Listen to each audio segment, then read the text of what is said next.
বিসমিল্লাহির রহমানির রহিম। প্রিয় শিক্ষার্থীবৃন্দ, আসসালামু আলাইকুম। আমি ফারিয়া সুলতানা, সহকারী শিক্ষক, কেপিবি স্কুল অ্যান্ড কলেজ। আজ পঞ্চম শ্রেণীর শিক্ষার্থীদের সাথে নতুন বছরের আমার দ্বিতীয় ক্লাস। গত ইংরেজি ক্লাসে আমি পঞ্চম শ্রেণীর শিক্ষার্থীদের সাথে ভার্ব এবং টেন্স নিয়ে আলোচনা করেছিলাম। সেই ধারাবাহিকতায় আজকেও টেন্স নিয়ে আলোচনা করব, কারণ গত ক্লাসে আমি প্রেজেন্ট টেন্সটা শেষ করেছিলাম। তো বলেছিলাম যে সামনের ক্লাসে পাস্ট এবং ফিউচার টেন্স নিয়ে আলোচনা করব। তো টেন্স নিয়ে আলোচনা করার আগে আমাদের সবসময় একটু খেয়াল রাখতে হবে, ভার্ব সম্পর্কে জানতে হবে। তো ভার্ব সম্পর্কে জানতে গেলে আগে আমাদের ভার্বের রূপগুলো শিখতে হবে। তো সেদিন আমি প্রায় 15টা ভার্ব আমি দিয়েছিলাম, স্ট্রং ভার্ব দিয়েছিলাম, আর বলেছিলাম যে তোমরা বাসায় গ্রামার বই থেকে আরও কিছু মুখস্থ করবে, শিখবে। ইংরেজি জানার জন্য আমাদেরকে এগুলো শিখতে হবে। আর আমরা যদি ভার্ব টেন্স ভালোভাবে না জানি, তাহলে আমরা সিন প্যাসেজগুলো, আনসিন প্যাসেজগুলো বাংলা করতে পারবো না, অর্থ ভালোভাবে বুঝতে পারবো না। তো সেই সুবাদে আজকে আরও কিছু ভার্ব আমি তোমাদেরকে লিখে দিব, সেগুলো আশা করি তোমরা তুলে নেবে এবং বারবার ক্লাসটা দেখবে এবং এগুলো বাসায় মুখস্থ করবে। তারপরে আমি পাস্ট টেন্স এবং ফিউচার টেন্স নিয়ে আলোচনা করব। তাহলে চলো ভার্বগুলো দেখে নিই। বৃন্দ, আমরা এখন কিছু ভার্ব দেখব। এখানে দেখো প্রেজেন্ট, পাস্ট, পাস্ট পার্টিসিপল। এখানে আমি লিখেছি, গতবারও 15টা লিখেছিলাম। এখানে লিখেছি steal, take, wake, wear, write, swim, know. এগুলো হচ্ছে মূল ভার্ব। মূল ভার্বের পাস্ট ফর্ম কি? স্টিল মানে কি? চুরি করা। তাহলে স্টিলের past form stole. Past participle stolen. Take, took, taken. Wake, woke, woken. Where, or, on. Write, wrote, written. Swim, swam, swam. আমরা কিন্তু দেখব যে অনেক সময় উচ্চারণ এক, কিন্তু বানানে পার্থক্য আছে। এই বানানগুলো কিন্তু আমাদের মুখস্থ করতে হবে এবং জানতে হবে যে পার্টিসিপলে কোন বানান, পাস্টে কোন বানান, আর প্রেজেন্টে কোন বানান। নো আছে, কি হবে? নিউ, নন। তাহলে এই পর্যন্ত আমরা কয়টা দেখলাম? 1টা, 2টা, 3টা, 4টা, 5টা, 6টা, 7টা দেখলাম। এরপরে আমরা দেখব, তাহলে এখানে আমি আরো লিখেছি, এটা কি আমরা দেখতে পাচ্ছি? গ্রো। গ্রো কি হবে? গ্রিউ। পাস্ট পার্টিসিপলে কি হবে? Grown. Sit, sat, sat. Stand,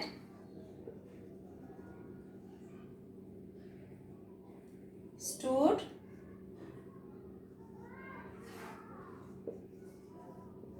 stood. Buy, bought, bought. Play, played, played. এখানে 12টা আজকে স্ট্রং ভার্ব দিলাম। এর আগে 15টা দিয়েছে, এখানে 12টা দিয়েছে। আশা করি তোমরা এগুলো তুলে নিবে এবং ক্লাসটা দেখবে এবং এগুলো ভালোভাবে মুখস্থ করবে। শিক্ষার্থীবৃন্দ, এখানে আমরা দেখতে পাচ্ছি কি লিখেছি? Past tense. গত ক্লাসে কিন্তু তোমাদের সাথে আমি আলোচনা করেছিলাম প্রেজেন্ট টেন্স নিয়ে। আজকে পাস্ট নিয়ে আলোচনা করব, ফিউচার নিয়ে আলোচনা করব। তো পাস্ট টেন্সও কিন্তু প্রেজেন্ট টেন্সের মতো 4 ভাগে বিভক্ত। Past indefinite tense, continuous tense, past perfect, past perfect continuous tense. তো 1 নম্বরে পাস্ট ইনডিফিনিট টেন্স। প্রথমে আমরা দেখব যে এটার গঠন প্রণালী কেমন। প্রথমে কি হবে? সাবজেক্ট প্লাস মূল ভার্ব, যেটা ভার্বের পাস্ট ফর্ম প্লাস অবজেক্ট। এটা হচ্ছে আমাদের পাস্ট ইনডিফিনিট টেন্সের গঠন প্রণালী। তাহলে সাবজেক্ট অনুযায়ী আমাদের সেন্টেন্সটা ছিল আই গো টু স্কুল। তাহলে সাবজেক্ট আই যদি হয়, ভার্বের পাস্ট ফর্ম গো এর পাস্ট ফর্ম হবে ওয়েন্ট, আই ওয়েন্ট, অবজেক্ট হবে টু স্কুল। তাহলে এটা আমরা দেখে বুঝে যেতে পারি যেটা পাস্ট ইনডিফিনিট টেন্স। এখানে যদি উই হয় উই ওয়েন্ট, ইউ হয় ইউ ওয়েন্ট, হি শি বা কোনো নাম হলেও ওয়েন্টই হবে, ভার্বের পাস্ট ফর্ম হবে। কারণ আমাদের মূল যে সেন্টেন্সটা ছিল সেটা প্রেজেন্ট টেন্সে ছিল আই গো টু স্কুল। এটারে আমরা সেই একই সেন্টেন্সটাকে আমরা পাস্ট করছি। এরপরে এই একই সেন্টেন্সটাকে তাহলে এবার আমরা দেখব past continuous tense. Past continuous টেন্সের গঠন প্রণালী হচ্ছে সাবজেক্ট প্লাস ওয়াজ ওয়ার হচ্ছে অক্সিলারি ভার্ব। সাবজেক্টের পরে অক্সিলারি ভার্ব হয়, অক্সিলারি ভার্বের হচ্ছে ওয়াজ বা ওয়ার প্লাস, আর কন্টিনিউয়াস মানেই কি? কন্টিনিউয়াস মানেই মূল ভার্বের সাথে আইএনজি। তাহলে আমরা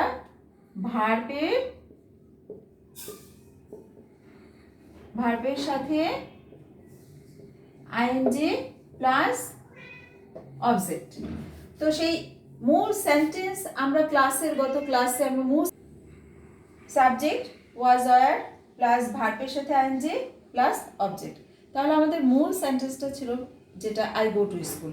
তাহলে সেটাকে এখন করব সাবজেক্ট আই, ওয়াজ ওয়ারের কোনটা বসবে? ওয়াজ বসবে। আয়ের সাথে সবসময় ওয়াজ বসে। ইউ এর সাথে সেকেন্ড পারসন ইউ বা উই থাকলে তখন সবসময় ওয়ার বসবে। এখানে যদি হি বা শি থাকতো ওয়াজই বসতো, কোনো নাম থাকলে ওয়াজই বসবে। আই ওয়াজ ভার্বের সাথে আইএনজি, ভার্ব ছিল গো, গো এর সাথে আইএনজি, গোয়িং, অবজেক্ট হচ্ছে টু স্কুল। এটা যদি আমি সেকেন্ড পারসনের কথা ওয়ারের ব্যবহারটা দেখিয়ে দিই, ইউ আর ভার্বের সাথে ING, you are going to school. তো এটা ছিল পাস্ট কন্টিনিউয়াস টেন্সের যেটা আমরা লিখেছি গঠন প্রণালী, সেই অনুযায়ী এটা হচ্ছে এক্সাম্পল। শিক্ষার্থীবৃন্দ, 3 নম্বরে আছে পাস্ট পারফেক্ট টেন্স। এটার গঠন প্রণালী আমি লিখছি, খেয়াল করো। প্রথমেই হবে সাবজেক্ট প্লাস পারফেক্ট টেন্স, যেহেতু প্রেজেন্ট পারফেক্টে আমরা কি শিখেছি? প্রেজেন্ট পারফেক্টে ছিল হ্যাভ বা হ্যাজ। পাস্ট পারফেক্টে হবে শুধুমাত্র হ্যাড প্লাস মূল ভার্বের কি অবস্থা হবে? ভার্বের সাথে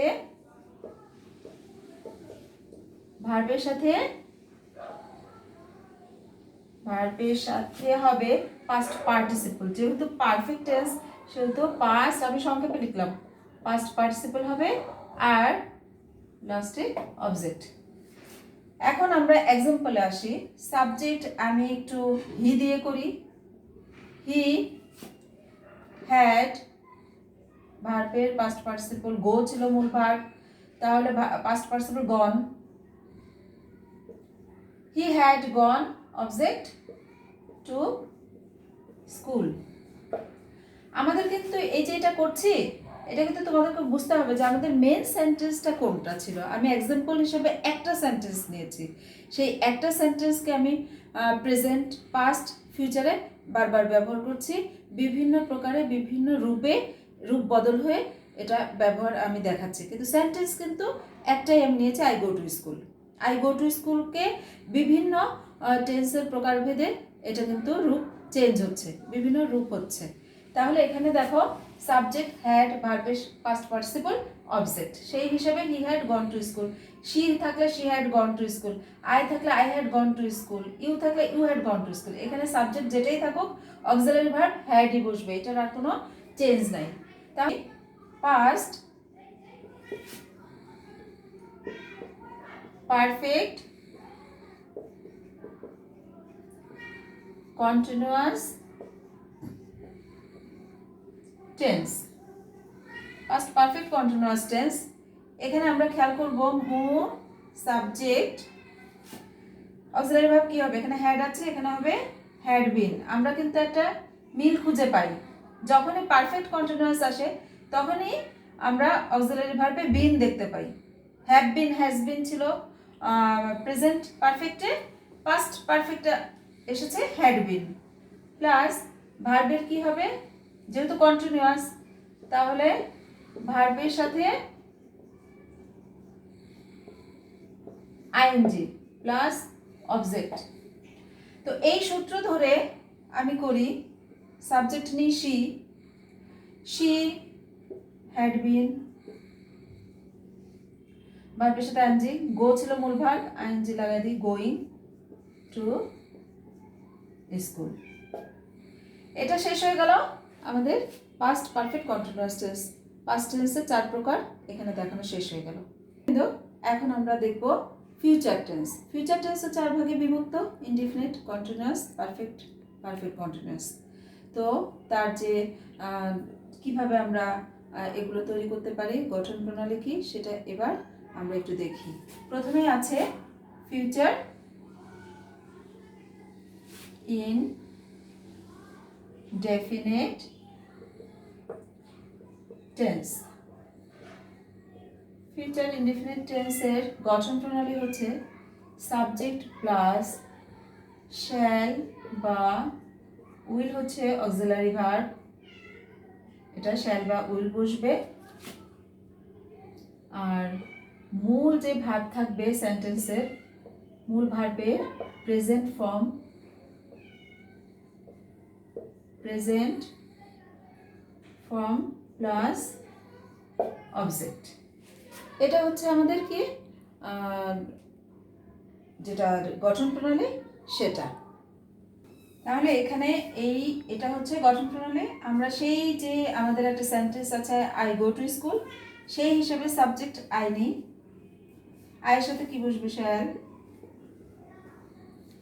মূল ভার্বের প্রেজেন্ট ফর্ম হবে, তাহলে go, I shall go object to school. এখানে যদি হি বা শি সাবজেক্ট নেই, যে কোনো একটা সাবজেক্ট নেই, তাহলে হবে will, will go to school.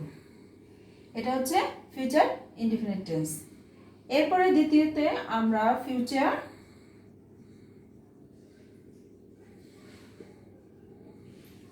Continuous tense নিয়ে আলোচনা করব। এটার গঠন প্রণালী প্রথমত সাবজেক্ট থাকবেই, ফিউচার কন্টিনিউয়াস টেন্স, এখানে ছিল শ্যাল বা উইল, এখানে হবে শ্যাল বি বা উইল বি।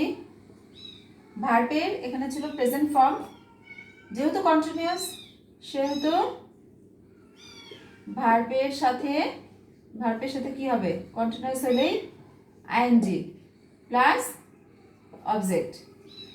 এটার এক্সাম্পলে আসি, সাবজেক্ট আই শ্যাল বি, যেহেতু আই সেহেতু শ্যাল বি, ভার্বের সাথে আইএনজি, ভার্ব গো, আইএনজি হচ্ছে গোয়িং, অবজেক্ট টু স্কুল। তাহলে এই উদাহরণ সহকারে আর এই গঠন প্রণালী সহকারে আর আমার মনে হয় তোমাদের বুঝতে কোনো সমস্যা হচ্ছে না, খুব সহজভাবেই তোমরা বুঝে নিচ্ছ। এখন আমরা দেখি ফিউচার পারফেক্ট টেন্স। ঠিক যেভাবে গঠন প্রণালী সাবজেক্ট প্লাস পারফেক্ট, আমরা প্রেজেন্ট পারফেক্টে কি দেখেছি, হ্যাভ বা হ্যাজ, পাস্ট পারফেক্টে দেখেছি হ্যাড। এখানে আমরা দেখব ফিউচার পারফেক্টে আমরা এর আগে দেখেছি শ্যাল উইল হচ্ছে ইনডিফিনিটে, কন্টিনিউয়াসে শ্যাল বি উইল বি, এখানে হবে shall have will have auxiliary verb. আর মূল ভার্বের যেহেতু পারফেক্ট সেহেতু পাস্ট পার্টিসিপল অবশ্যই হবে, ভার্বের পাস্ট পার্টিসিপল সংক্ষেপে লিখলাম পিপি মানে পাস্ট পার্টিসিপল, ভার্বের পাস্ট পার্টিসিপল অবজেক্ট। সেই অনুযায়ী ওই যে এক্সাম্পলটা নিয়ে আসি, সাবজেক্ট আই শ্যাল হ্যাভ ভার্বের পাস্ট পার্টিসিপল গন, গো ছিল মূল ভার্ব, পাস্ট ফর্ম হচ্ছে ওয়েন্ট, আর পাস্ট পার্টিসিপল হচ্ছে gone. I shall have gone to school, I shall have gone to school. যদি হি বা শি হয়, he will have gone to school. এরপরে 4 নম্বরে আসি, ফিউচার পারফেক্ট কন্টিনিউয়াস। এখানে ফিউচার পারফেক্ট কন্টিনিউয়াস টেন্স, এটার গঠন প্রণালী লিখছি সাবজেক্ট প্লাস, এখানে ছিল শ্যাল হ্যাভ উইল হ্যাভ, তাহলে এখানে হবে shall have been will have been plus ভার্বের সাথে আইএনজি প্লাস অবজেক্ট। আমরা এটা বুঝে গেছি, বিন যখনই দেখেছি তখনই পারফেক্ট কন্টিনিউয়াস মানেই আমরা খেয়াল করেছি present perfect continuous, past perfect continuous. যখনই পারফেক্ট কন্টিনিউয়াস আসে তখনই কিন্তু অক্সিলারি ভার্বটা ভার্বের সাথে বিন যোগ হয়ে যায়, shall have been will have been. Present perfect কন্টিনিউয়াসে হয়েছিল হ্যাভ বিন হ্যাজ বিন, সেখানে পাস্ট পারফেক্ট কন্টিনিউয়াস হয়েছিল হ্যাড বিন, এখানে ফিউচার পারফেক্ট কন্টিনিউয়াস হচ্ছে shall have been will have been, ভার্বের সাথে আইএনজি হবে অবজেক্ট। সেই হিসাবে I shall have been going to school. এখানে আরেকটা এক্সাম্পল আমি দেখাচ্ছি, we will have been going to school. We এর সাথে উইল হ্যাভ বিন, আর এর সাথে আই শ্যাল হ্যাভ বিন। ঠিক আছে, তাহলে এটা যে এখন লিখলাম মোটামুটি আমি চেষ্টা করেছি তোমাদের সাথে একেবারে সংক্ষেপে সুন্দরভাবে পুরো টেন্সের 12 প্রকার সেটা আলোচনা করার জন্য তোমাদের সাথে আমি যতটুকু পারি শেয়ার করেছি। আর আমার মনে হয় তোমরা যদি ক্লাসটা সুন্দরভাবে দেখো তাহলে আর কোনো টেন্স নিয়ে কোনো সমস্যা থাকবে না। আর টেন্স তোমাদেরকে শিখতেই হবে, যদিও আমাদের পঞ্চম শ্রেণীর বোর্ড সিলেবাসে গ্রামার উল্লেখ নেই, কিন্তু গ্রামার ছাড়া কি ইংরেজি পড়া সম্ভব? সম্ভব না। সুতরাং আমাদের টেন্সটা ক্লিন থাকতে হবে, স্ট্রং ভার্ব উইক ভার্বগুলো মুখস্থ থাকতে হবে, আর গ্রামার সম্পর্কে আইডিয়া থাকতে হবে। তা না হলে আমরা গল্প ভালোভাবে বুঝবো না, গল্প পড়তেও পারবো না। মুখস্থ করে গল্পের প্রশ্নের উত্তর মুখস্থ করে পঞ্চম শ্রেণীতে মুখস্থ ইংরেজির ভিতরে মুখস্থ করে কিছু করার নেই, সবই তোমাকে বুঝে বুঝে বানিয়ে বানিয়ে লিখতে হবে, যেন আমাদের গ্রামাটিক্যাল একটু ধ্যান ধারণা থাকতে হবে। তো আজকে আর না, আমি এখানে শেষ করছি। আল্লাহ হাফিজ।